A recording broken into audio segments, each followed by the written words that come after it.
Nous ouvrons notre dossier ce soir sur la laïcité à l'école. Le ministre de l'Éducation, Jean-Michel Blanquer, a fait le bilan des incidents recensés au dernier trimestre de l'année passée, entre avril et juin, Sébastien. Et c'est notre coup de fil du 18h. Nous en parlons avec Yanis Roder ce soir. Bonsoir. Bonsoir. Vous êtes professeur d'histoire géo en collège, en Seine-Saint-Denis.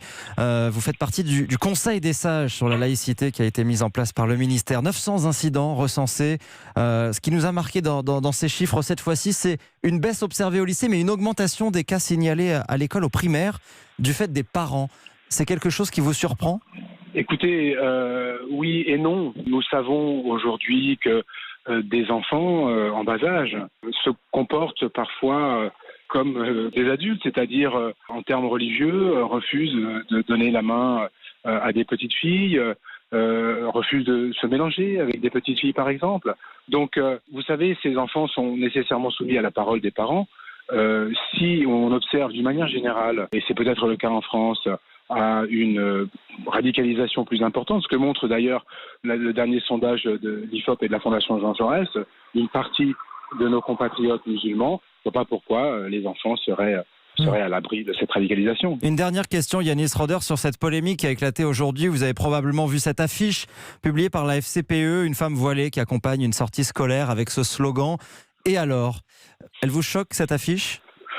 Écoutez, elle me choque pour deux raisons, je dirais. La première, c'est qu'elle émane de la FCPE. La FCPE, qui est une organisation de parents d'élèves de l'école publique laïque, et qui aujourd'hui prend des positions qui, à mon sens, ne doivent pas être partagées par toute la base de la FCPE. Et donc, je suis surpris par cela. D'autre part, il ne faut pas considérer, ne pas croire que l'accompagnement par des parents de sortie scolaire est un droit, c'est un usage. Et tout cela relève de la demande ou l'autorisation par le maître d'école ou la maîtresse d'école ou le directeur ou la directrice de l'établissement. Et la loi ne l'interdit pas. La loi ne l'interdit pas d'ailleurs. La loi, bien sûr que la loi ne l'interdit pas. Mais ce n'est pas un droit d'accompagner une sortie scolaire. Et un parent n'accompagne pas son enfant en sortie scolaire. Il accompagne l'ensemble de la classe ou du groupe concerné. Je ne comprends pas pourquoi la FCPE fait cette affiche aujourd'hui alors qu'il n'y a pas d'actualité sur la question.